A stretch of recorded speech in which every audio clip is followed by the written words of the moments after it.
Suara saya sampun jelas nggih? Sampun. Nggih, bismillah. Assalamualaikum warahmatullahi wabarakatuh. Warahmatullahi wabarakatuh. Bismillahirrahmanirrahim. Asyhadu alla ilaha illallah wa asyhadu anna Muhammadan abduhu wa rasuluh. Wassalatu wassalamu asrofil anbiya'i wal mursalin sayyidina Muhammadin wa ala alihi wa sahbihi ajma'in amma ba'du. Yang terhormat Bapak Direktur GTK Madrasah, Bapak Dr. Thohib Al-Azhar, yang terhormat Ketua MGBK MTS Nasional, Bapak Dwi Atmaja SPD MPC, yang kami hormati seluruh Bapak Ibu pengurus MGBK MTS Nasional yang berbahagia. Seayun selangkah, seiman setakwa, teriring ucap dan puji syukur kehadirat Allah SWT yang telah melimpahkan nikmat iman dan Islam serta kesehatan kepada kita, sehingga pada hari ini, Kamis 13 Juni 2024, kita semua dapat bersemuka dalam acara pembinaan dan penyusunan Restra MGBK MTS Nasional tahun 2024 sampai 2028. Solawat dan salam semoga tetap terlimpahkan kepada junjungan kita Nabi besar Muhammad SAW beserta para sahabat dan pengikutnya yang senantiasa mengikuti sunnah Rasul. Amin ya robbal alamin. Bapak Ibu yang berbahagia, susunan acara pada pagi hari ini terangkai sebagai berikut. Yang pertama, pembukaan. Yang kedua, sambutan Ketua MGBK MTS Nasional. Yang ketiga, pembinaan dan pembukaan rakor dari Direktur GTK Madrasah. Yang keempat, doa. Yang kelima, pengarahan teknis peran organisasi dan praktek moderasi beragama di madrasah dari Kasubdit Bina Guru dan Tenaga Kependidikan. Yang keenam, penyusunan restra per bidang. Yang ketujuh, evaluasi dan refleksi. Dan yang terakhir, doa penutup. Bapak Ibu yang kami hormati, marilah kita mulai acara pada pagi hari ini dengan bacaan suratul Fatihah bersama.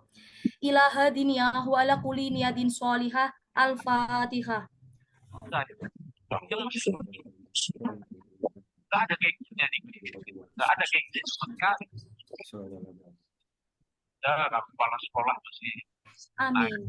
angkot itu ada Bapak perasaan. Ibu yang kami hormati, acara selanjutnya yaitu sambutan oleh Ketua MGBK MTS Nasional yang terhormat Bapak Dwi Atmaja, Sarjana Pendidikan. Itu melahirkan isi teh itu Assalamualaikum warahmatullahi wabarakatuh.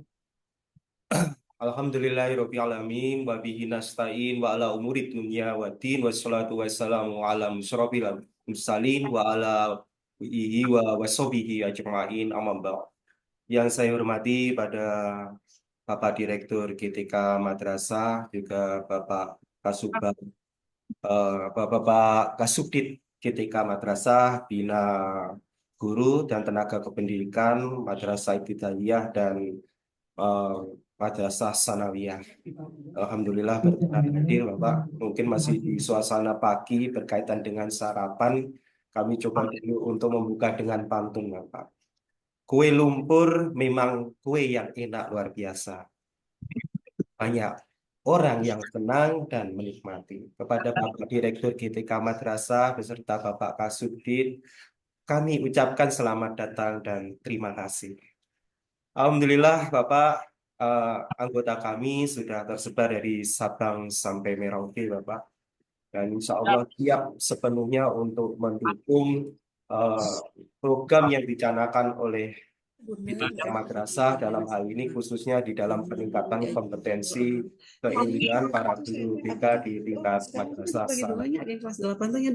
Dan ini diibaratkan hal ini untuk meningkatkan kompetensi keilmuan yang barangkali mungkin banyak teman-teman yang di daerah yang belum bisa langsung mengenyam pelatihan-pelatihan yang sudah dilaksanakan oleh GTK Madrasah mungkin karena keterbatasan waktu dan juga keterbatasan kesempatan.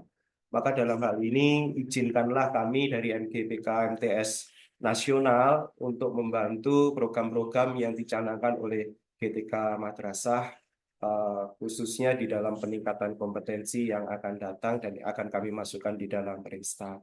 Karena di dalam hal eh, pembekalan ilmu itu adalah suatu hal yang penting, Bapak. Jadi ibarat ada sebuah peluit ketika itu ditiup dan yang meniup itu berbeda orang, maka juga akan berbeda hasil. Jadi kalau tiupan tulit itu hanya untuk maju mundur, mungkin hasil yang akan dicapai adalah hanya sekedar uang yang maksimal hanya 5.000. Beda lagi ketika peluit itu ditiup oleh pertandingan antara Tyson dan Holyfield, itu mungkin akan menghasilkan ribuan dolar. Disinilah letak keilmuan itu membuat suatu perbedaan. Eh, Ibarat apa yang disampaikan dalam hal ini, kita berharap nanti di MGBK MTS ini bisa membekali guru-guru BK dengan keilmuan yang update dan tidak terjadi hal-hal yang sifatnya malpraktek. Eh, Sebagaimana yang mungkin Allah janjikan ketika kita mau cari ilmu untuk orang-orang yang beriman itu, pasti nanti derajat kita akan ditinggikan. Allahumma ladina amanu minkum waladina utul ilmi darujat. Jadi kita berharap nanti dengan eh, apa pergerakan dari MGBK MTS nasional ini bisa jadi nanti untuk menambah eh, berkah, menambah wawasan dan update keilmuan yang bisa dilakukan secara mandiri kepada teman-teman guru BK, MTS, mungkin juga untuk teman-teman guru BK di tingkat MA ataupun di tingkat MI. Dalam hal ini mohon doa restu dari Bapak Direktur untuk kami berjalan dan mohon juga di dalam hal ini nanti Bapak bisa memberikan pembinaan kepada kami bagaimana kami bisa mendukung program-program GTK Madrasah dan mohon selalu juga untuk eh, didampingi kami karena kami masih muda dan masih baru dan ini hal eh, yang pertama kali atau setelah MA organisasi ini komunitas ini terbentuk di tingkat nasional. Mohon maaf jika ada salah kata yang bisa saya sampaikan hari ini, Bapak. Ihdinas siratal mustaqim. Wassalamualaikum warahmatullahi wabarakatuh. Waalaikumsalam warahmatullahi wabarakatuh. Terima kasih disampaikan atas sambutannya. Acara berikutnya yaitu pembinaan dan pembukaan rakor dari Direktur GTK Madrasah. Kepada Bapak Dr. Thohib Al-Azhar dipersilahkan. Baik, bismillahirrahmanirrahim. Assalamualaikum warahmatullahi wabarakatuh. Waalaikumsalam. Waalaikumsalam warahmatullahi wabarakatuh.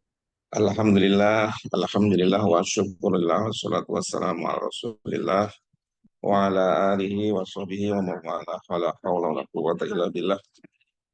Rabbi syrah li sadri wa yassir li amri wa hlul 'uqdatam min lisani yafqahu qawli amma ba'd.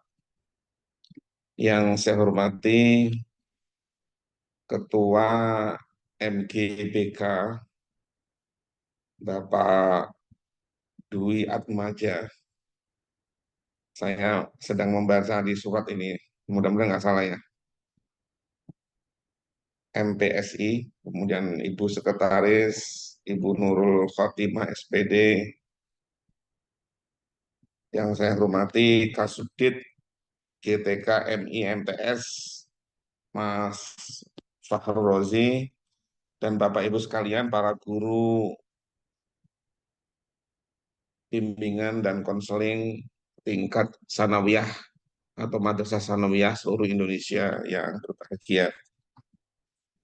Alhamdulillah pada kesempatan pagi hari ini saya berkesempatan bertemu Maya dengan Bapak Ibu sekalian. Ya. Bertemu Maya ini sangat penting dan saya baru diberikan informasi tadi malamnya. Sedianya jadwalnya jam 1 nanti, jam 13 siang. Tetapi saya mohon maaf jam 1 nanti saya harus rapat keluar mewakili Pak Sekretaris Jenderal sehingga saya mohon untuk dimajukan dan mohon maaf jika Bapak Ibu harus memajukan waktunya dan mungkin ada sedikit gangguan soal agenda Bapak Ibu sekalian ya. Bapak Ibu sekalian yang berbahagia, tentu ini menjadi momen yang sangat penting buat saya. Pertama, saya mengenalkan diri sebagai Direktur GTK yang baru. Kalau Bapak Ibu sebelumnya sudah kenal namanya Pak Muhammad Zain, saya sebagai penggantinya baru 2-3 bulan yang lalu. Dan saya sangat berbahagia bertemu dengan Bapak Ibu sekalian, membersamai dengan para guru yang membidangi bimbingan dan konseling. Terus terang, saya sebenarnya sangat concern dengan bimbingan dan konseling ini sesuai dengan bidang saya. Saya ini sebagai dosen kajian Islam dan psikologi di Universitas Indonesia. Sebagai dosen tetap di sana mengajar tiap minggu, ya, seminggu 3 kali mengajar terkait dengan psikologi Islam. Dan ini sangat berkorelasi dengan tugas Bapak Ibu sekalian ya. Bahkan suatu saat nanti saya berharap bisa bertemu secara langsung, bertatap muka, berdiskusi banyak hal terkait dengan peran guru BK ini, bimbingan konseling yang tentu sangat penting keberadaannya atau kehadirannya di tengah-tengah madrasah kita. Bapak dan Ibu sekalian yang saya hormati, sebelum saya ingin menyampaikan secara lebih spesifik terkait dengan peran eh, guru madrasah bidang bimbingan dan konseling, saya ingin share tentang program GTK ya. Apakah boleh saya share screen? Sudah di setting co-host, Bapak, mau nggak? Oke, baik. Sebentar ya, saya ingin.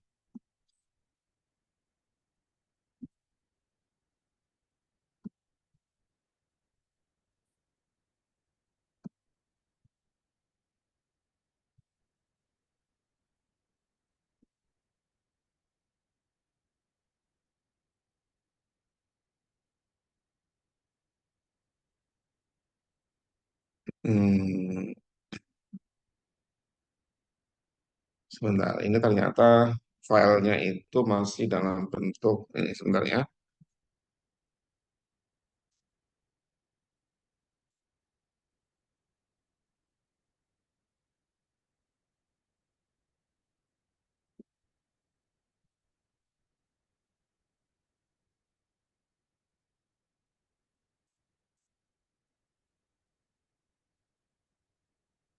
Oke, ternyata saya agak sedikit kesulitan untuk share screen ini karena filenya ternyata bukan di laptop tapi filenya ada di Google Drive. Saya sudah coba buka tapi ternyata belum bisa ya. Atau saya boleh dibantu untuk share screen? Siapa yang bisa membantu? Om Edo, mohon dibantu Bapak Direktur, Om Edo. Om Edo. Saya kirim WA kemana dulu nih? Saya kirim ke Pak. Di sini ada Pak Fahrul Razi nggak? Nggih, dikirim ke dalam enggak apa-apa, Bapak. Di Pak Fakurosi nanti biar diteruskan ke dalam. Oke,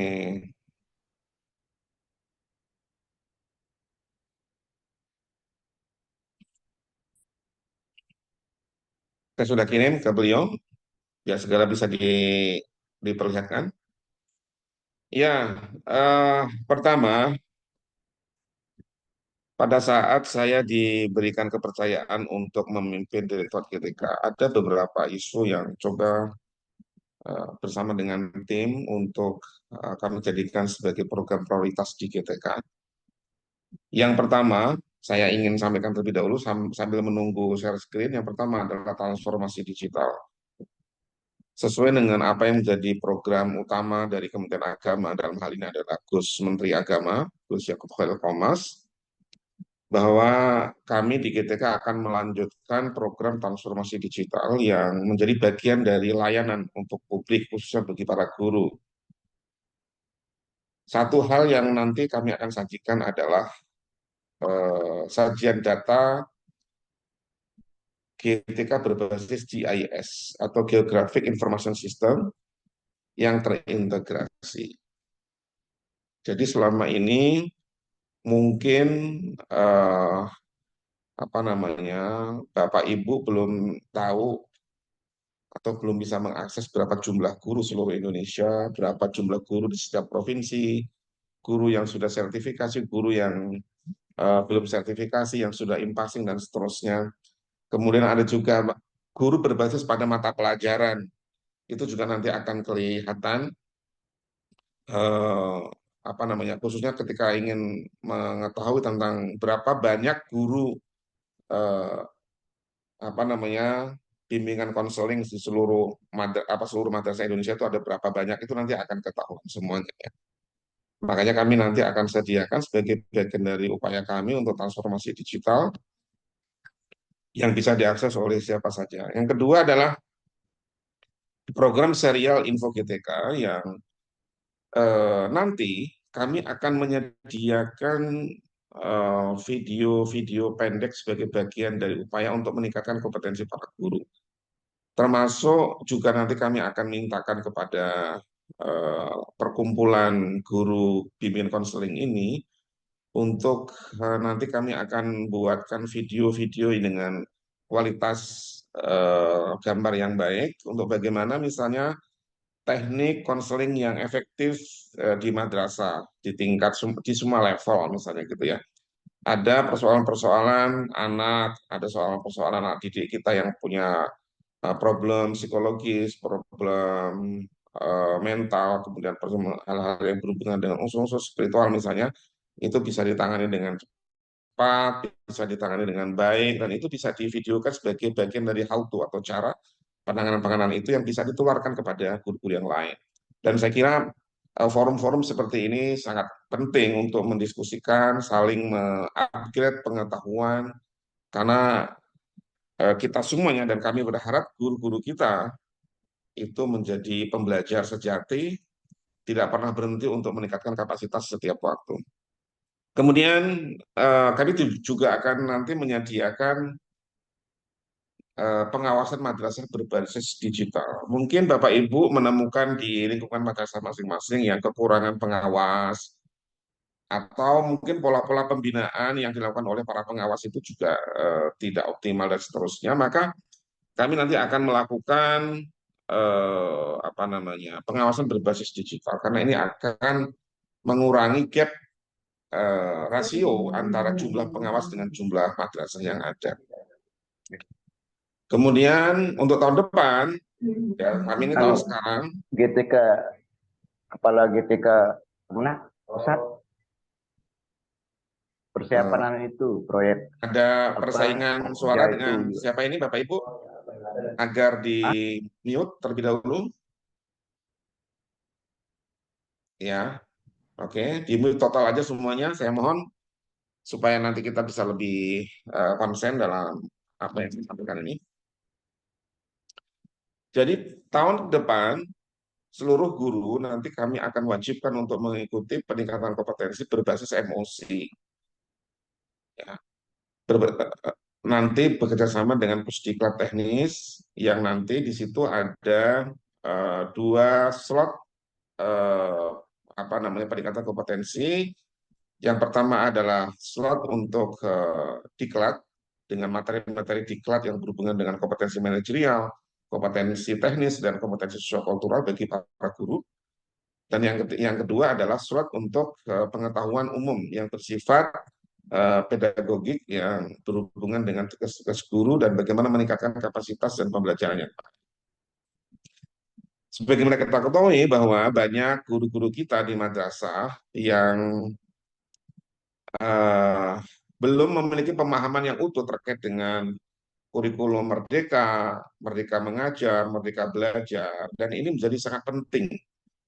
Ya, meskipun saya baru dan belajar cepat terkait dengan substansi kurikulum Merdeka, kami berharap bahwa setiap guru itu memahami secara substansial, karena menjadi sangat penting, apalagi dikaitkan dengan perspektif Islam. Ini saat ini Bapak Ibu sekalian, ini kami sedang melakukan FGD, refreshment tentang pendidikan Islam.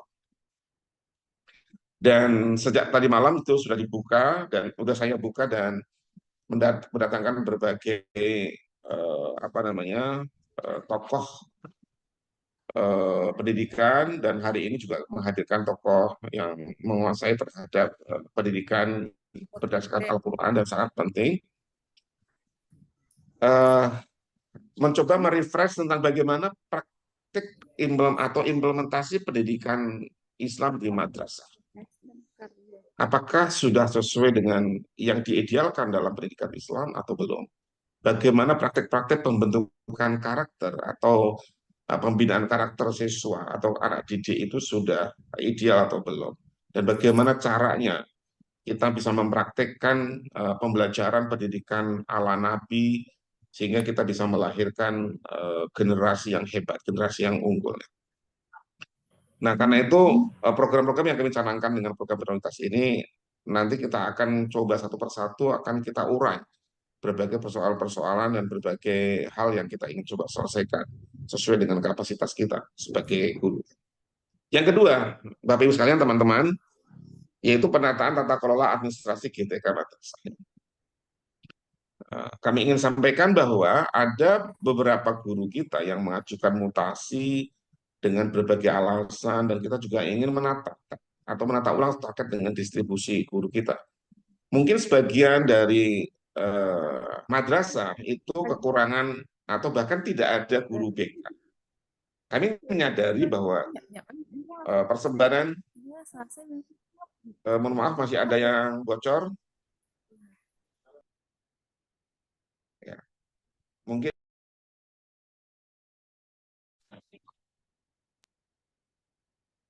oke. Mungkin ada sebagian madrasah-madrasah kita yang belum ada guru-guru BK-nya, yang tentu saja ini akan mempengaruhi terhadap performa penanganan dengan berbagai persoalan-persoalan yang dihadapi oleh sekolah dan anak didik. Yang tentu saja ini menjadi bagian yang fokus program prioritas kami, yaitu penataan soal distribusi, soal mutasi, ya, kemudian uji kompetensi dan seterusnya. Dan yang ketiga adalah peningkatan kompetensi GTK yang dalam hal ini adalah program pendidikan PPG.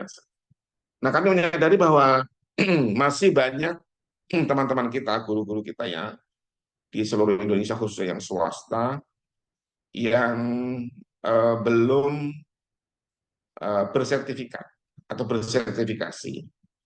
Sehingga kami juga dijadikan sebagai program prioritas untuk melalui program-program PPG sampai nanti pada titik di mana semua guru akan mendapatkan haknya. Entah sampai kapan, yang penting kita sudah berusaha dan menjadikan sebagai program prioritas.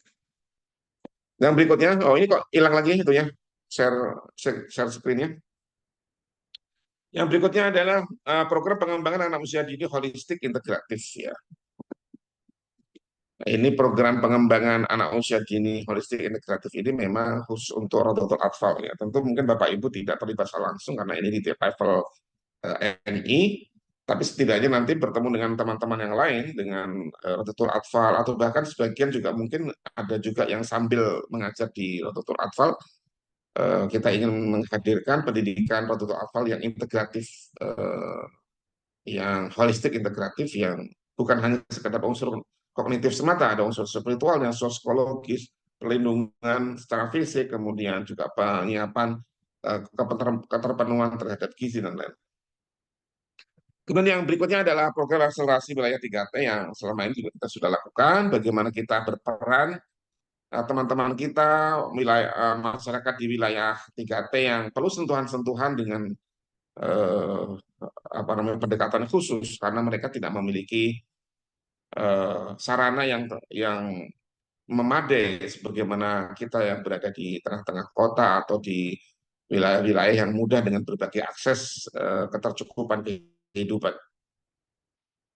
Dan kami sudah memiliki sudah memiliki modul-modul yang bisa dipraktikkan, bahkan instruktur nasional kita sudah punya yang siap diterjunkan untuk di berbagai wilayah di Indonesia. Yang keenam, tentu saja kami juga memikirkan dan melakukan upaya-upaya untuk kesejahteraan guru dan tenaga pendidikan madrasah. Ya, dua aspek ini, guru dan tendik, ini menjadi satu kesatuan yang tidak bisa dipisahkan. Kalau selama ini kita berpikir tentang guru, GTK juga sekarang sudah berupaya untuk bagaimana memberikan insentif kepada apa namanya kepada tenaga pendidik. Sedang kita upayakan, sedang kita usulkan kepada Kementerian Keuangan untuk bisa mendapatkan perhatian dari negara kepada mereka yang memang menjadi bagian yang tak terpisahkan untuk pelaksanaan pendidikan di madrasah. Dan yang ketujuh adalah soal kerjasama, yaitu kita akan meningkatkan guru-guru kita untuk memanfaatkan apa namanya digital, memanfaatkan teknologi informasi ini, baik itu dalam salat zuhur.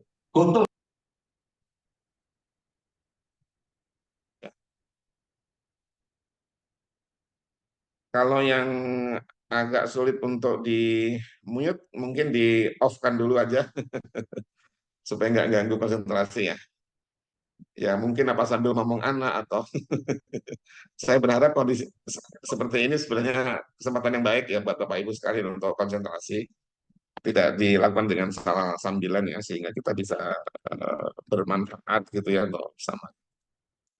Nah, guru-guru nanti kita akan tingkatkan dengan memanfaatkan teknologi informasi yang berhubungan dengan apa namanya learning system, sistem pembelajaran berbasis teknologi, bekerjasama dengan Kominfo, dan juga kita akan memberikan literasi yang cukup terkait dengan pemanfaatan teknologi, khususnya fintech, agar kita para guru ini tidak terjebak pada masalah-masalah atau pemanfaatan yang tidak produktif.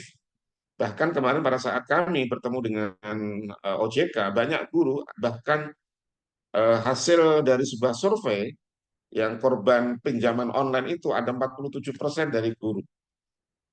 Ternyata banyak juga guru yang menjadi korban pinjol, ya, 47%. Ya, itu artinya bahwa ternyata literasi para guru di bidang teknologi informasi dan keuangan fintech, financial technology ini belum optimal ya. Karena itu kami juga nanti akan melakukan peningkatan kompetensi guru ini melalui kerjasama dengan Kominfo. Dan juga tentu saja kami akan bekerjasama dengan Balitbank, dalam hal ini adalah Pusdiklat Teknis, untuk terus meningkatkan kompetensi guru ini berbasis MOC atau berbasis teknologi digital yang sangat mudah, karena jumlah guru yang di Indonesia secara total itu ada 800.000 seluruh Indonesia, baik negeri maupun swasta, dan kami nggak memungkinkan untuk melakukan pembinaan, melakukan peningkatan kompetensi atau diklat secara langsung, luring, dengan jumlah yang begitu banyak, karena akan membutuhkan anggaran yang sangat besar. Baik Bapak Ibu sekalian yang saya hormati, mungkin ini share screen-nya boleh ditutup saja. Terkait dengan guru bimbingan konseling. Seperti di awal tadi, saya punya concern, punya apa namanya perhatian bagaimana guru-guru bimbingan konseling di madrasah ini punya peran yang signifikan. Bagaimana kita ketahui bahwa problem kehidupan anak didik kita itu sangat banyak ya, yang tidak semata-mata dipengaruhi oleh unsur-unsur internal, tapi juga ada unsur-unsur eksternal. Ya, tidak semata-mata dipengaruhi oleh unsur-unsur internal, tapi juga unsur eksternal. Dan tentu saja Bapak Ibu juga punya pengalaman yang tentu saja banyak. Bagaimana menghadapi berbagai persoalan anak didik kita yang menyangkut kehidupan rumah tangganya, menyangkut hubungan dengan teman, menyangkut hubungan antara anak didik dengan guru, atau berhubungan dengan pihak lain, yang tentu saja ini menjadi bagian tugas yang sangat berat buat Bapak Ibu sekalian untuk bagaimana dapat membantu pihak sekolah itu menyelesaikan berbagai persoalan itu. Tapi terlepas dari semua persoalan itu, saya hanya ingin memberikan dorongan kepada Bapak Ibu sekalian bahwa eh, kalau bisa diibaratkan guru BK ini, ya, guru bimbingan konseling ini ibaratnya itu seperti tempat pembuangan apa namanya emosi, ya, tempat pembuangan mungkin dalam bahasa yang agak lugas itu menjadi tempat pembuangan sampah emosi para siswa, ya, para anak didik kita.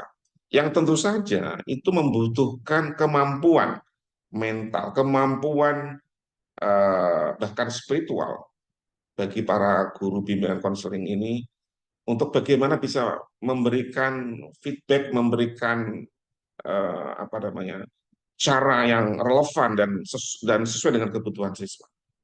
Karena itu eh,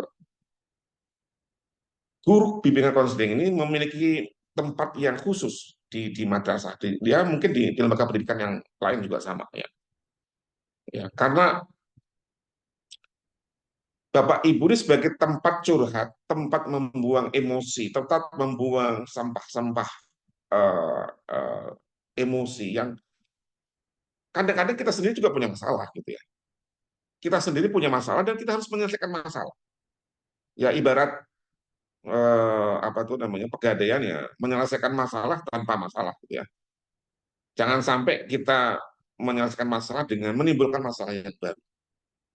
Jadi maka kemampuan kita yang peran yang paling penting untuk menjadi seorang guru BK adalah kita memiliki apa namanya kemembalan mental, resiliensi seorang guru BK ini harus berlebih dibandingkan guru-guru yang lain.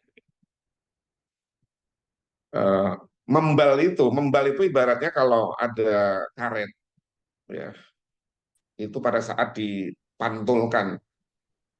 Jadi pada saat ada tekanan itu mantul lagi, tekanan mantul. Bukan sekedar hanya mampu untuk menahan, tapi juga dia memantulkan energi yang positif. Maka upaya kita untuk mengupgrade tentang kemampuan menyelesaikan berbagai persoalan-persoalan psikologis, berbagai persoalan-persoalan emosi ini harus menjadi penting. Kita tahu bahwa persoalan kehidupan itu selalu muncul, tidak pernah kita berhenti dari satu titik masalah lalu selesai, tidak. Jadi kalau kita mengacu pada referensi tentang Al-Quran kan, innal insana khuliqa halu'a, bahwa sesungguhnya manusia itu diciptakan dalam keadaan keluh dan kesah. Dan keluh kesah ini tugasnya guru BK ya, yang harus makanya ini seakan-akan Al-Quran ini apa ayat Al-Quran ini menunjuk ke Bapak Ibu, innal insana khuliqa halu'a, maka tugasnya ini nih harus menjawab ini keluh kesah manusia ini tugas Bapak Ibu ini. Ayat favoritnya guru BK di sini innal insana ya. Karena itu maka posisinya harus Bapak Ibu harus memiliki kemampuan yang lebih dibandingkan guru yang lain dalam arti secara emosi dan secara psikologis. Sehingga mampu memberikan alternatif-alternatif yang mampu untuk menyelesaikan itu dengan baik. Saya percaya Bapak Ibu ini adalah seorang konsultan, seorang konselor, seorang pembimbing, seorang pendamping yang baik. Saya percaya betul dan saya nggak meragukan, apalagi ini tentu ini tokoh-tokoh di berbagai provinsi di tingkat MI gitu ya. Ya. Sehingga dibutuhkan terus untuk menyelesaikan berbagai persoalan-persoalan. Dan satu aspek penting yang saya ingin berikan penekanan kepada Bapak Ibu sekalian, sebagai guru BK yang ada di madrasah, ini jangan lupa membekali diri yang menyangkut aspek-aspek yang berhubungan dengan Islamic values, nilai-nilai keislaman. Dan spiritual values, nilai-nilai spiritual. Ya. Mungkin dulu pada saat kita belajar di perguruan tinggi, belajar di tingkat profesi gitu ya, banyak teknik-teknik yang kita sudah miliki dan seterusnya. Maka satu aspek penting bahwa kita tidak boleh melupakan bagaimana pendekatan-pendekatan spiritual itu menjadi sangat urgent, apalagi di madrasah. Praktek integrasi keilmuan dalam bidang konseling dari unsur-unsur sains atau keilmuan murni dengan unsur-unsur spiritualitas itu menjadi sangat penting. Saya ingin sedikit bercerita Bapak Ibu sekalian. Suatu ketika ada kawan yang menjadi seorang konselor yang di wilayah Bandung ya kalau tidak salah. Kemudian suatu ketika ada datang kepada seorang ibu yang mengeluhkan anaknya, ya mengeluhkan anaknya yang uh, game addiction, game addiction. Jadi apa namanya, sangat adiktif banget ya, sangat ketergantungan terhadap game. Pokoknya main game, main game, main game, sehingga dia punya problem sosial yang problem yang ya udah nggak peduli sama orang sama orang tua, nggak peduli sama teman, nggak peduli, nggak sholat pun nggak, hanya paling keluar makan, datang lagi, ya, ya game addiction.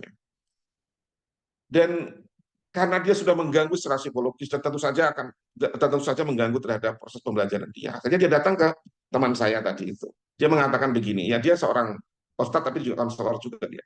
Mengatakan begini, Pak, saya mohon dibantu pada anak saya. Saya tuh sudah berkali-kali datang ke konselor, datang ke psikolog untuk menyelesaikan persoalan saya ini. Dan beberapa kali diberikan terapi, ya dengan berbagai macam pendekatan yang dilakukan oleh psikolog ini. Datang, sudah mulai baik seminggu, nanti balik lagi. Sudah datang lagi, diupayakan lagi, 2 minggu dia balik lagi. Ternyata dia nggak mampu. Ya, dia akhirnya semacam mengeluh dan Pak, sepertinya saya ingin mencari alternatif lain. Bagaimana pendekatan lain untuk menyembuhkan anak saya ini dari game addiction itu. Lalu kemudian teman saya tadi itu yang bercerita bahwa dia melakukan dengan pendekatan sufistik untuk menyelesaikan apa namanya persoalan yang dihadapi oleh anak ibu tadi. Pendekatan sufistik di mana ada praktik, ada amalan khusus yang dilakukan yang menghubungkan dengan Tuhan. Ya. Jadi istilahnya yang dia sampaikan kepada saya itu segitiga. Ya. Jadi orang tua, anak, dan Allah dihubungkan, ya berdoa pada waktu tertentu dengan membaca amal-amal tertentu yang lalu kemudian meminta kepada Allah dan sambil membaca surat apa ya kalau nggak salah Al-Ikhlas gitu ya dengan lalu kemudian tentu saja dengan pola pendekatan konseling yang lain juga tetap dilakukan. Cuman ini ada unsur pendekatan spiritual, pendekatan transendensi yang dilakukan dan akhirnya sembuh total selama 2 bulan 3 bulan dia lakukan. Dia datang kepada teman saya tadi mengatakan, Pak, terima kasih atas apa namanya terapinya yang dilakukan, sudah saya praktekkan dan alhamdulillah sekarang anak saya sudah total sudah sembuh dan tidak game addiction lagi. Nah, kalau kita lihat Bapak Ibu sekalian, praktek-praktek apa namanya pelaksanaan bimbingan konseling, kemudian melakukan berbagai persoalan, itu sebenarnya juga di dalam teori dan di dalam praktek-praktek keislaman di sejarah Islam itu juga sangat banyak dilakukan dan sangat kaya yang dilakukan itu pendekatan-pendekatan yang bersifat itu.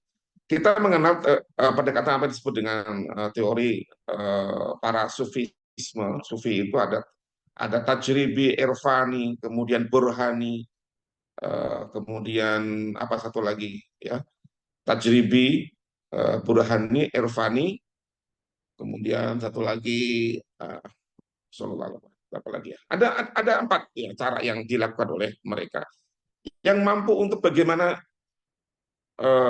bisa menyelesaikan berbagai persoalan-persoalan yang berhubungan dengan problem-problem anak didik kita. Kita semua tahu betapa anak didik kita dari waktu ke waktu persoalan itu terus berganti dan terus seakan-akan kita ditantang untuk terus bagaimana cara menyelesaikannya dengan pergantian persoalan-persoalan yang kadang-kadang kita tidak pernah menduga. Gitu ya. Dan inilah dituntut kemampuan kita sebagai guru BK yang punya tugas berat untuk mendampingi pada anak didik kita, bahkan juga menjadi tempat curhat yang para orang tua yang juga datang kepada Bapak Ibu sekalian untuk bagaimana ini dan itu yang tentu Bapak Ibu diperlukan untuk terus memperkaya, menambah literasi dalam bacaan-bacaan akademik yang berhubungan dengan teknik-teknik dan pengalaman-pengalaman atau best practice yang dilakukan di banyak orang atau banyak pihak.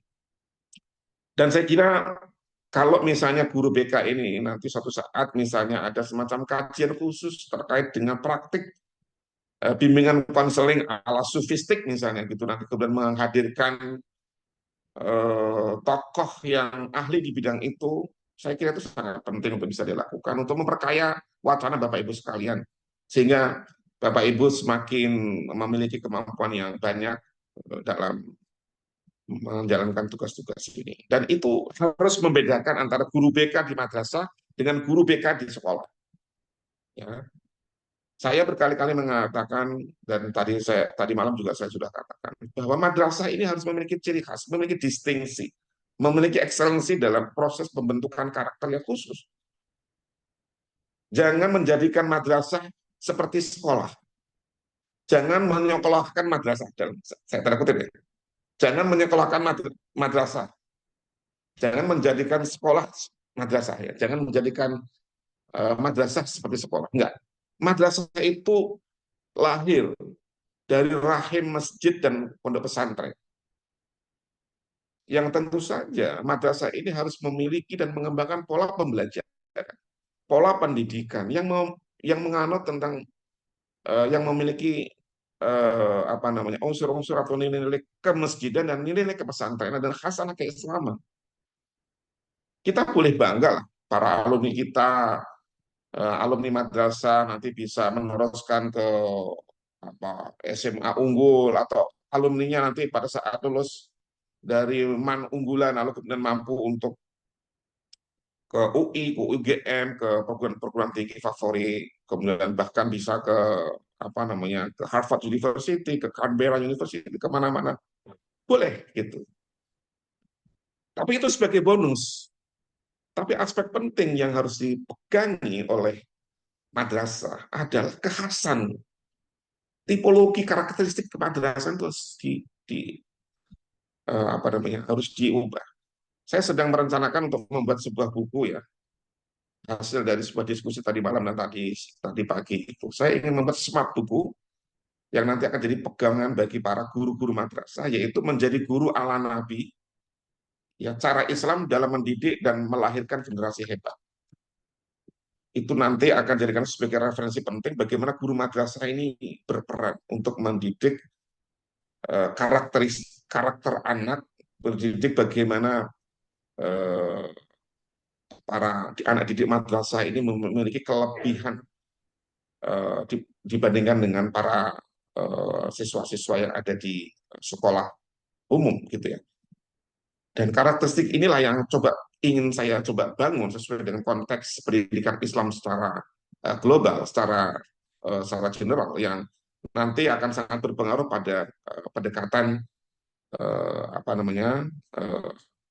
pembentukan alumni-alumni yang sangat berpengaruh pada masa depan. Karena kita dihadapkan pada sebuah tantangan yang sangat berat dengan adanya artificial intelligence yang luar biasa, yang akan mereduksi dan akan mendisrupsi terhadap sekian banyak persoalan-persoalan kehidupan. Ya.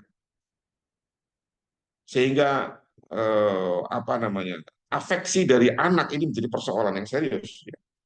Ya, orang sekarang fungsi dari guru ya, sekarang itu sudah mulai bergeser. Ya. Kalau guru sebatas hanya berfungsi pada pengembangan knowledge atau transfer of knowledge semata, itu sudah digantikan dengan internet, sudah digantikan oleh artificial intelligence. Fungsi guru harus pada fungsi mendidik, ya, yang kembali pada unsur tarbiyah yang punya akar kata dari Robbun Robbaniyah, ya, jadi generasi Robbani, generasi keilahian yang itu harus dibentuk oleh madrasah yang betul-betul dibutuhkan di masa yang akan datang, ya. Jangan sampai kita akan tergerus oleh perkembangan teknologi yang pada akhirnya melahirkan pada generasi-generasi yang hanya memikirkan tentang kesejahteraan fisikal tanpa berpikir tentang kesejahteraan spiritual yang itu menjadi tujuan utama kita, bahwa kita bukan semata-mata hidup di dunia, tapi juga kita punya tanggung jawab kehidupan nanti untuk sampai kebahagiaan di akhir. Saya kira itu beberapa hal yang saya sampaikan, Pak Ketua MGBK, ya, Pak siapa tadi lupa namanya, Dwi Atmaja, Bapak. Pak Dwi Atmaja. Ini orang Pak Dwi Atmaja itu kalau orang Sunda, tapi begitu bergeser ke Jawa menjadi Dwi Atmojo. Ya. Malah dipikir Madura, Bapak, ini saya. Oh, Madura. Ada Jawa. Inggih. Mohon sekalian dibuka Bapak untuk rakor, dan kami terima kasih banyak. Panjenengan sudah memberikan pembekalan pada kami, Bapak. Baik, Bapak Ibu sekalian yang saya hormati, pada kesempatan kali ini perkenalkan dengan sama-sama mari membaca Ummul Kitab. Mudah-mudahan pelaksanaan rapat koordinasi musyawarah guru bimbingan dan konseling Madrasah Sanawiyah Nasional ini bisa berjalan dengan baik. Ala hadiniyah wa kulli niyatin sholihah. Al-Fatihah. Ya,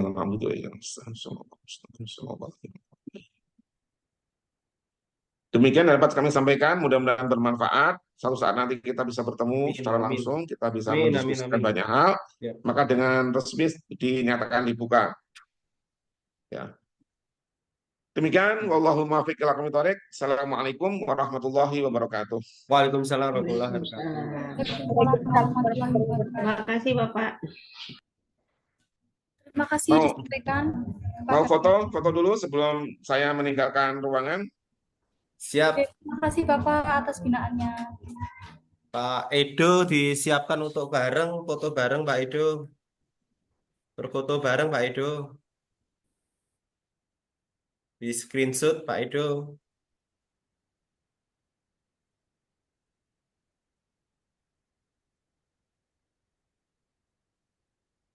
Pak Edo?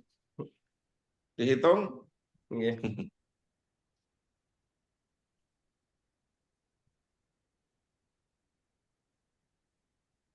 Pak Edo sudah siap?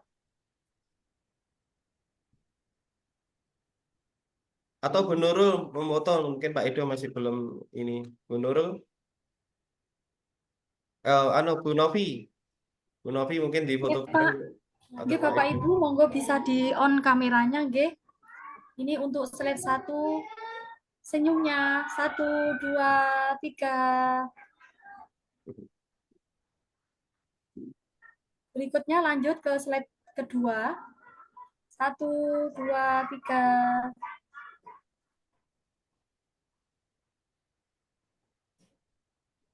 Oke, sampun.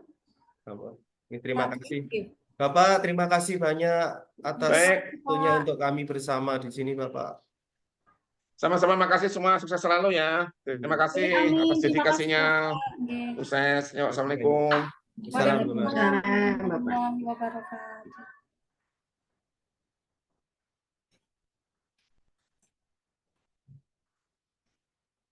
Ya, Bapak Ibu yang kami hormati, itu tadi pembinaan dari Bapak Direktur GTK Madrasah. Semoga kita semuanya bisa menjadi guru BK yang profesional, bisa meningkatkan pengalaman dalam memberikan bimbingan kepada peserta didik untuk menciptakan generasi unggul madrasah. Baik, kita akan lanjut ke acara berikutnya, yakni doa. yang akan dipimpin oleh Bapak Bunian Hadi. Bapak Hadi, sampun siap nggih? Tes satu, tes satu. Bisa didengar suara nih? Yes, jelas Pak. Nggih. Oke, Sudah terima Bapak kasih. Bunian Hadi kami persilahkan. Baik, Assalamualaikum warahmatullahi wabarakatuh. Semoga Waalaikumsalam semua warahmatullahi wabarakatuh. teman-teman seperjuangan sehat semua, tidak kurang satu apapun. Pada siang hari ini mari kita tutup kegiatan pembukaan kita ini dengan kita sama-sama berdoa. Semoga langkah awal kita ini menjadi momentum untuk membangun dan mencerdaskan bangsa. Amin. Bismillahirrahmanirrahim. Alhamdulillahirrahmanirrahim. Wassalatu wassalamu ala asrafil anbiya'i wal mursalin. Sayyidina Maulana Muhammadin wa ala alihi ajma'in. Allahumma aftahna bil khair wa abwab rizqi wa abwab quwwah wa abwab sihah wa abwab salamah wa abwab jannah. Rabbana hab lana min azwajina wa dzurriyyatina qurrata a'yunin waj'alna lil muttaqina imama. Rabbana لا تؤاخذنا إن نسينا أو أخطأنا ربنا ولا تحمل علينا إصرا كما حملته على الذين من قبلنا ربنا ولا تحملنا ما لا طاقة لنا به واعف عنا واغفر لنا وارحمنا أنت مولانا فانصرنا على القوم الكافرين ربنا آتنا في الدنيا حسنة وفي الآخرة وقنا عذاب النار وقنا عذاب النار وقنا عذاب النار وصلى الله على سيدنا محمد وعلى آله أجمعين سبحان ربك رب العزة عما يصفون وسلام على المرسلين والحمد لله العالمين الفاتح بسم الله. Assalamualaikum warahmatullahi wabarakatuh. Terima kasih. Waalaikumsalam warahmatullahi wabarakatuh. Terima kasih disampaikan. Bapak Ibu yang kami hormati, kita lanjutkan ke acara berikutnya, yaitu pengarahan teknis, peran organisasi, dan praktek moderasi beragama di madrasah oleh Kasubdit Bina Guru dan Tenaga Kependidikan. Kepada Bapak Dr. Fakhrul Rozi, kami persilahkan.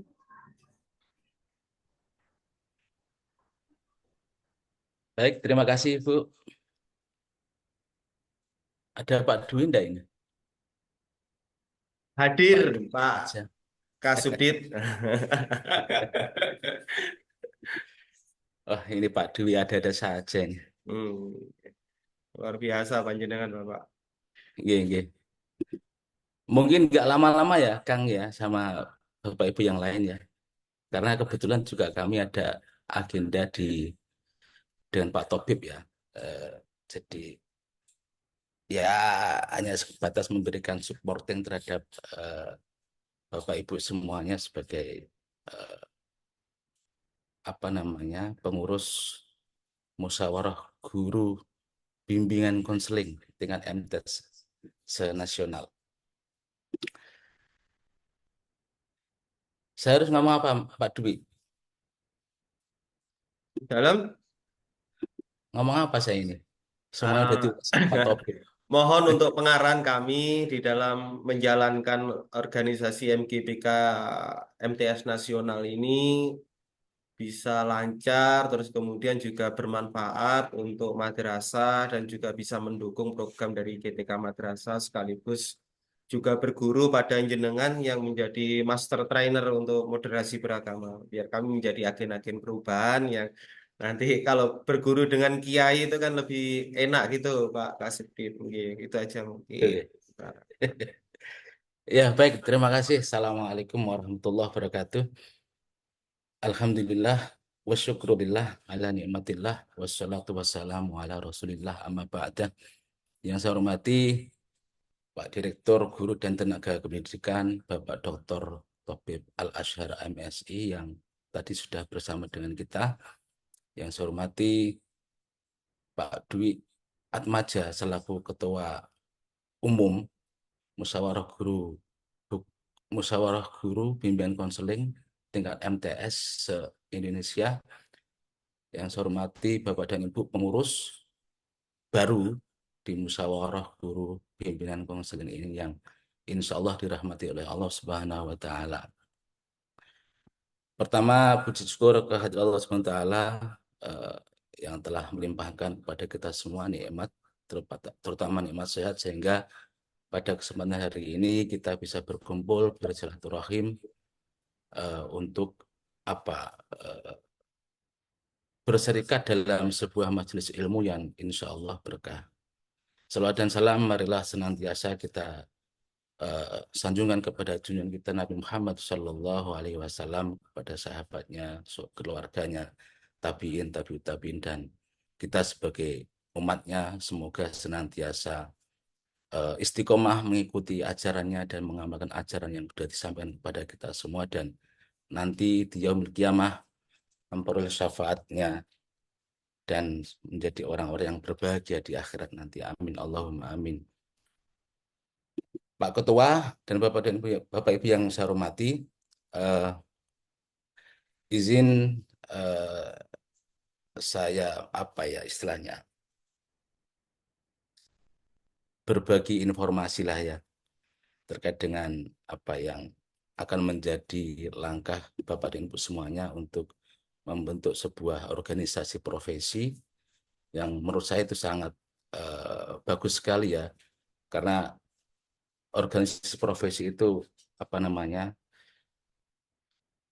dibentuk oleh seseorang yang tujuannya adalah sama untuk mencapai sebuah visi dan misi yang baik dan dilaksanakan secara bersama-sama. Saya coba kutip istilah yang sering disampaikan Pak Direktur KSKK. Jadi beliau mengatakan, jika Anda ingin jalan cepat, maka berjalanlah sendiri. Tetapi kalau Anda ingin berjalan lebih jauh, maka berjalanlah bersama-sama. Ini artinya bahwa kalau kita bekerja secara bersama-sama, maka tidak merasa lelah, tidak merasa jenuh dan bosan, tetapi jalan yang kita tempuh akan sangat jauh sekali, karena tidak kerasa ujuk-ujuk sampai jauh seperti. Berbeda kalau kita berjalan sendiri, baru cepat, baru sampai 100 meter misalnya, sudah terengah-engah. Nah, seperti itu perumpamannya seperti itu. Jadi untuk mencapai sebuah tujuan yang mulia, tujuan yang kira-kira manfaatnya bisa dirasakan oleh orang lain, oleh orang banyak, maka kita harus berjalan secara bersama-sama sehingga jarak yang bisa ditempuh lebih jauh lagi. Bapak dan Ibu yang saya hormati, ini adalah forum musyawarah guru bimbingan konseling. Jadi konteksnya juga adalah sebagai guru ya Bapak dan Ibu.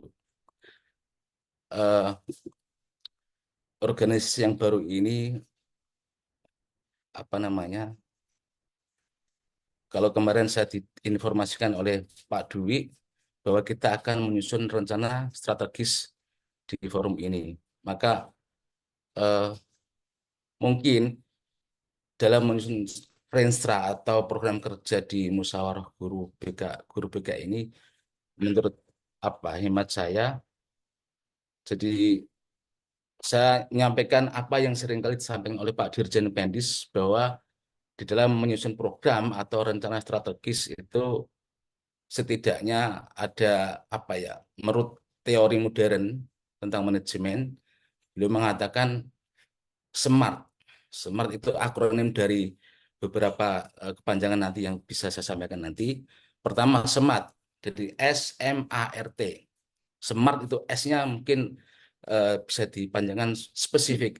Artinya program kerja yang disusun oleh teman-teman nanti spesifik, seperti tidak terlalu muluk-muluk ya. Artinya bisa kita pahami bahwa program ini nanti akan kita capai dengan sepenuhnya. Spesifik itu khusus ya, tidak mengambang seperti itu. Jadi program yang kira-kira diunggulkan seperti apa, itu nanti bisa jadi lebih spesifik ketika program yang dilaksanakan akan menjadi lebih fokus, seperti itu. Kemudian yang M ada measurable, artinya program yang direncanakan ditetapkan sesuai ukuran-ukuran tertentu dan bisa secara pemingkatan bisa dicapai karena dirancang dengan baik. Makanya grand design-nya itu nanti ada tahapan-tahapan dan selanjutnya ada milestone-nya sehingga untuk ketercapaiannya nanti apa namanya seperti apa, kemudian timeline-nya juga dipersiapkan seperti itu. Jadi program yang direncanakan itu bisa diukur ketercapaiannya. Kemudian A, achievable. Jadi program yang direncanakan oleh teman-teman semua nanti target capaiannya itu dilakukan secara by step sehingga tidak eh, ada yang jumping, ada yang overlapping gitu ya seperti itu. Jadi bisa dilakukan secara step by step, bisa melalui rencana aksi dengan menggunakan basis 5W 2H, what, why, where, when, who, how, and how much. Artinya programnya seperti apa. Kemudian why, bagaimana cara melaksanakannya seperti apa. Terus where di mana. Jadi program yang direncanakan nanti titiknya mana saja sehingga bisa dilaksanakan secara maksimal. Kemudian who, siapa yang akan melaksanakan program itu. Jadi nanti SDM-nya bisa dipilih secara lebih fokus biar nanti A mengerjakan apa, B mengerjakan apa. Sehingga nanti teman-teman yang menjadi PIC lebih bisa bekerja secara fokus. Dan how, bagaimana? Jadi kita mencari alat peraga atau tools yang akan kita pergunakan untuk mencapai program yang sudah kita rencanakan. Kemudian how much? Jadi program yang kita rencanakan juga mengukur dengan ketersediaan anggaran yang kita miliki. How much? Nanti berapa ya anggaran yang kita perlukan. Sehingga program yang kita rencanakan tidak melebihi budget yang kita miliki sehingga tercapai dengan sempurna. Kemudian yang berikutnya adalah relevant atau result oriented atau bisa ada yang mengatakan realistis seperti itu. Jadi relevan maksudnya. Di program yang kita rencanakan relevan dengan keadaan yang sesuai kebutuhan atau realistis. Jadi kegiatan yang kita rencanakan sesuai kemampuan kita dan tidak muluk-muluk bahwa nanti kita ingin seperti ini, seperti itu. Jadi tidak muluk-muluk. Jadi realistis bahwa nanti kita ingin mencapai satu tujuan misalnya. Tidak harus kemudian banyak tujuan tetapi yang pada akhirnya tidak akan tercapai semuanya. Relevan atau realistis atau result oriented itu yang menjadi tujuan utama dalam sebuah program yang direncanakan. Kemudian T, time bound. Jadi segala aktivitas yang akan kita laksanakan untuk realisasi program itu ada timeline, ada waktu, ada jangka waktu pencapaiannya secara jelas. Sehingga dalam 1 tahun misalnya harus menyelesaikan ini atau itu, jadi bisa tercapai secara tepat waktu dan tidak apa ya molor misalnya seperti itu. Bahwa nanti dalam 1 bulan atau 2 bulan kita harus selesai program ini, maka bisa dilanjutkan dengan program yang lain seperti itu. Nah itu SMART yang seringkali disampaikan oleh Pak Dirjen berbasis dengan apa nanti yang akan menjadi tujuan utama kita dalam sebuah program.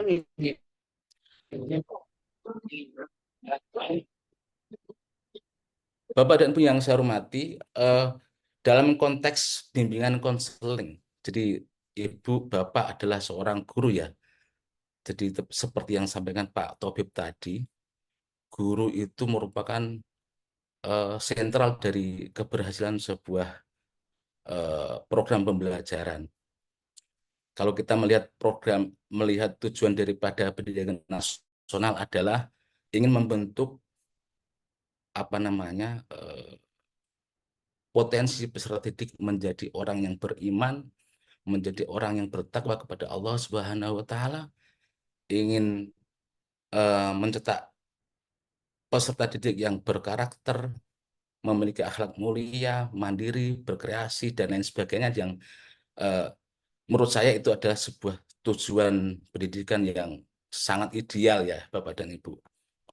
Tentu artinya ini merupakan eh, mengharapkan bahwa nanti peserta didik merupakan output yang tidak hanya unggul secara akademis, tetapi juga memiliki karakter dan moral yang baik sesuai ajaran Islam. Nah, dalam konteks guru ya Bapak dan Ibu, ini saya coba apa namanya, tidak fokus pada bimbingan konseling, tetapi fokus kepada bagaimana cara mengajar yang baik, perspektif Islam secara umum, jadi nanti bisa diadaptasi ketika Bapak dan Ibu berhadapan dengan siswa-siswi atau peserta didik kita yang dalam tanda petik eh, mengalami degradasi seperti itu. Jadi kalau dalam konteks pendidikan Islam ya, saya sampaikan juga Bapak Ibu bahwa kemarin dan sampai sekarang seperti yang sampaikan Pak Direktur tadi, kita sedang melakukan diskusi atau FGD dengan para pakar pendidikan Islam eh, yang apa namanya, tema utamanya adalah refreshment terkait dengan pelaksanaan pendidikan Islam yang selama ini sudah kita laksanakan di madrasah seperti apa, apakah sudah berhasil sesuai dengan eh, visi misi pendidikan Islam. Kita menghadirkan beberapa pakar yang ahli di bidangnya dalam berbagai perspektif, ada yang perspektif psikologi, ada perspektif pendidikan Islam eh, menurut Al-Quran dan hadis dan lain sebagainya. Nah, saya coba menyampaikan apa yang disampaikan narasumber kita beberapa waktu yang lalu ya, eh, tadi malam kalau tidak salah. Sebentar, oke.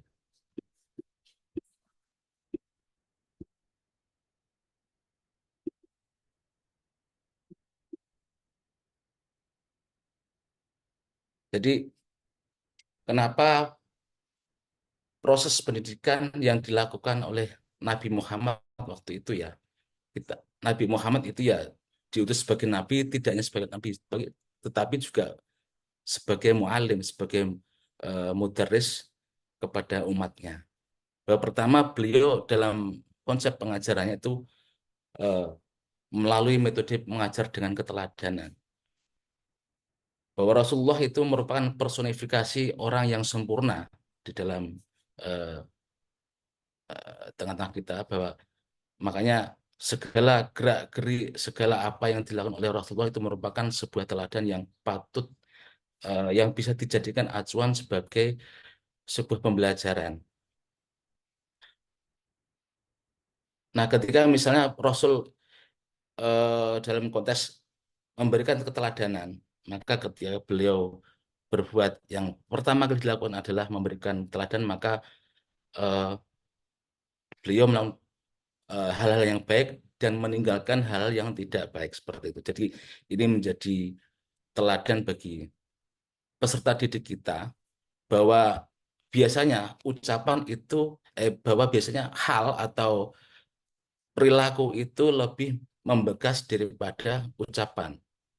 Apalagi kita berhadapan dengan generasi Z ya, yang apa namanya, dalam tanda petik susah diatur seperti itu. Jadi nanti Bapak Ibu semua dalam konteks bimbingan konseling mungkin bisa mengadopsi eh, metodologi pembelajaran yang dilaksanakan oleh Rasulullah, yaitu melalui metode keteladanan.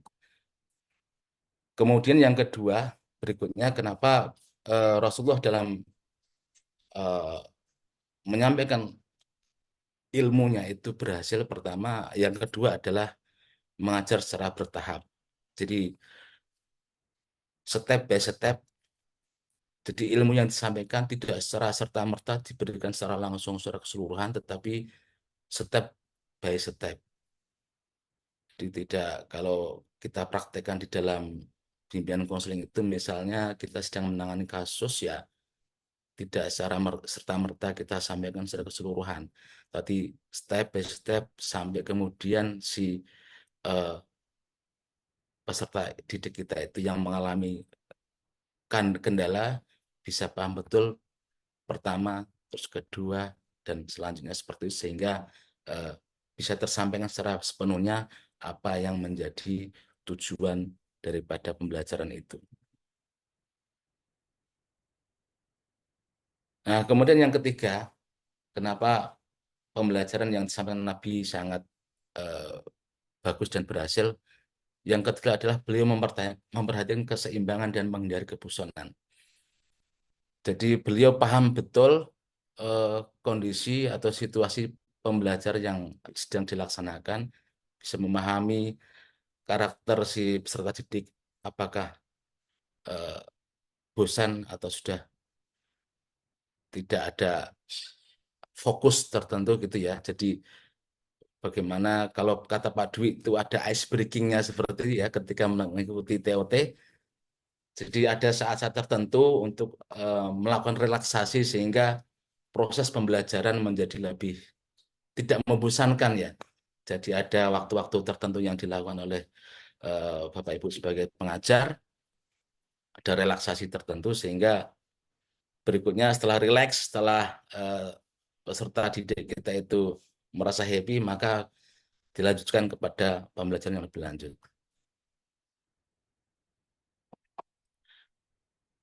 Kemudian berikutnya adalah kenapa proses pembelajaran yang dilakukan oleh Nabi berhasil.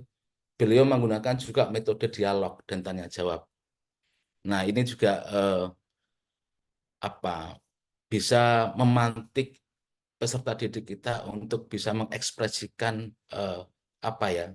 unek-unek di dalam pikirannya, bisa berdiskusi lebih lanjut, dialog. Jadi kalau orang dialog itu kan kalau kita lihat itu kan kelihatan kekeluargaannya, kelihatan sangat dekat dengan peserta didik sehingga tidak ada sekat di antara mereka dan komunikasi berjalan secara efektif sehingga proses pembelajaran menjadi lebih bisa cepat untuk difahami.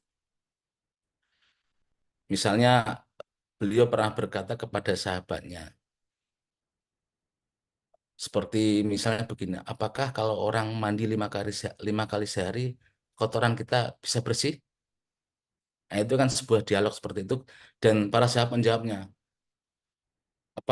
tentu jawabannya pasti akan bersih. Nah, begitu ada jawaban seperti itu, maka Nabi menyampaikan, begitulah kalau kita sholat 5 waktu, maka itu akan membersihkan dosa-dosa kita. Nah, ini proses-proses dialog seperti ini dikembangkan oleh Nabi untuk mempermudah proses pembelajaran sehingga mudah untuk dipahami oleh peserta didik kita. Begitu juga ketika Bapak Ibu untuk melakukan konseling ya, jadi ada proses dialog yang interaktif yang sehingga bisa membuka hal-hal yang mengganjal di diri siswa itu sehingga bisa menyampaikan kepada Bapak Ibu semuanya keluhan-keluhan seperti apa dan kemudian Bapak Ibu bisa memberikan solusi dan alternatif yang terbaik untuk kepentingan mereka. Kemudian yang terakhir ya, jadi kenapa masih 2 lagi. Kenapa berhasil? Pertama juga Nabi menggunakan alat peraga. Nah, ini alat peraga itu biasanya bisa mempermudah ketika secara verbal peserta didik kita tidak bisa memahami apa yang kita sampaikan, dan kita menggunakan alat bantu ya. Contoh-contoh misalnya kita menggunakan kayu, menggunakan perumpamaan lah, sehingga anak-anak kita yang belum bisa memahami bahasa verbal kita secara cepat, ketika dipakai tools, pakai alat, maka itu akan mempermudah bagi peserta didik kita untuk lebih mempercepat mereka untuk memahami apa yang kita sampaikan secara verbal yang bagi mereka tidak bisa mengikuti secara cepat. Nah, kemudian yang terakhir adalah jadi metode pembelajaran yang dilakukan dengan guyon, dengan bercanda-canda, sehingga kelihatan rileks, tidak ada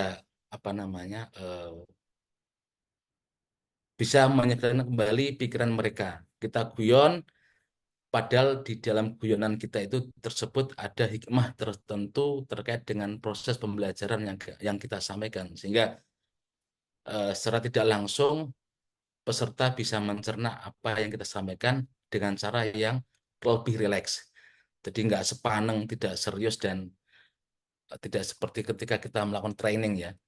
Serius sampai kita bosan lupa makan dan lain sebagainya. Saya waktu training dengan Pak Dwi, Bapak dan Ibu, itu apa ya? Yang kita pikirkan itu bagaimana kita ngerokok dan ngopi gitu. Karena bosan. Jadi saya kenal Pak Dwi itu ketika melaksanakan TOT di Jakarta. Jadi Pak Dwi ini seorang trainer yang hebat terkait dengan moderasi beragama. Jadi apa yang menjadi tanggung jawab saya tadi katanya tentang organisasi dan moderasi beragama. Nah, moderasi beragama mungkin cukup dengan Pak Dwi saja karena beliau sudah sangat eh, handal dalam hal moderasi beragama.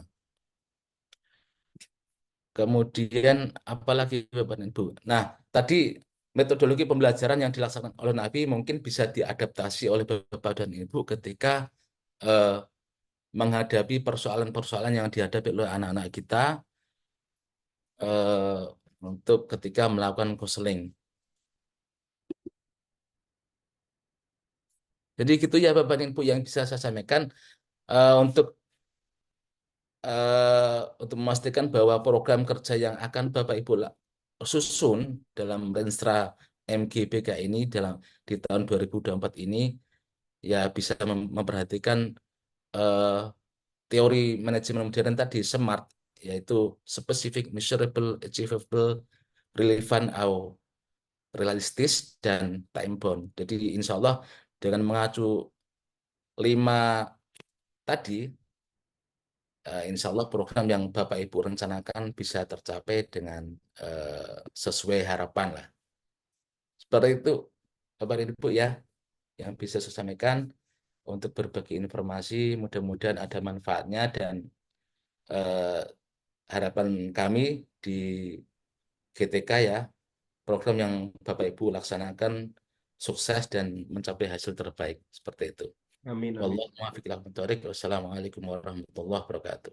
Waalaikumsalam warahmatullahi wabarakatuh. Terima kasih Bapak Kasubdit. Tapi Waalaikumsalam tetap kami tagih itu nanti. wabarakatuh. Kita tagih nanti beliau Terima untuk kasih. mengisi Bu Novi, untuk ngisi moderasi khusus. Oke, Pak. Nggih. Hari Nah, ini insya Allah. mungkin belum sempat memberikan materi khusus yang lebih lanjut tentang moderasi, tapi insya Allah nanti kita tagih Bu Novi. Beliau itu ahli fikih dari moderasinya. Oke. Nggih. Monggo Bu Novi. Oke.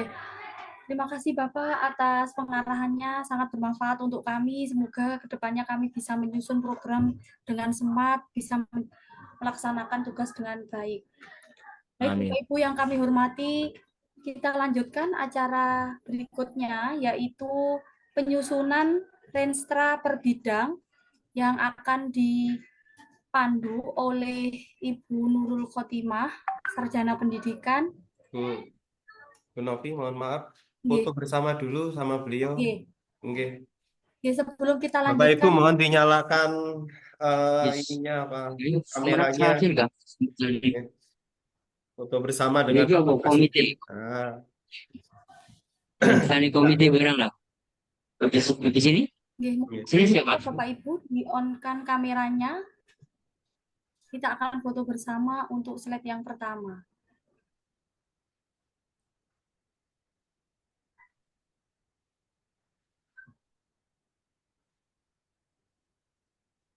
Nggih, sampun nggih.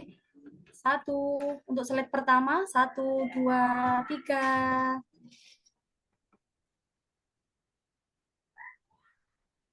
Selanjutnya slide yang kedua. 1, 2, 3.